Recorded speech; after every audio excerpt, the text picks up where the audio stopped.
இந்த ஆண்டு கூட்டுறவுத்துறை வங்கிகளுக்கும் சங்கங்களுக்கும் வரவு செலவாக 1,00,000 கோடி இலக்கு நிர்ணயிக்கப்பட்டுள்ளது என்று கூட்டுறவுத்துறை அமைச்சர் KR பெரியகருப்பன் தெரிவித்தார்.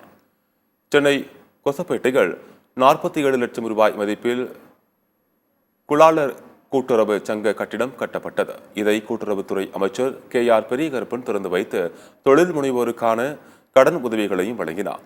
பின்னர் இந்நிகழ்ச்சியில் பேசிய அவர், கணினிமயமாக்க வேண்டும் என்ற கோரிக்கையை எதிர்காலத்தில் செய்து கொடுக்க வழிவகை செய்யப்படும் என்று தெரிவித்தார். கூட்டுறவு சங்கங்களின் வரவு செலவு கணக்குகளை பொறுத்து ஊழியர்கள் பணியில் அமர்த்தப்படுவார்கள் என்று கூறினார்.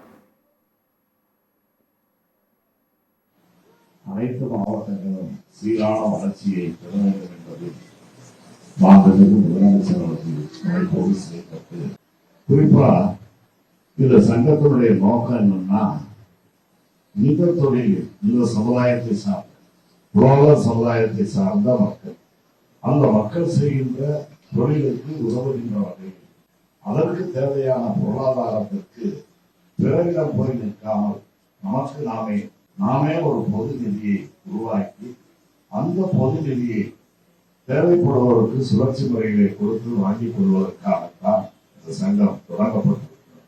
முறையாக வரவு செலவுகள் அங்கே நடைபெற்று வருகிறது.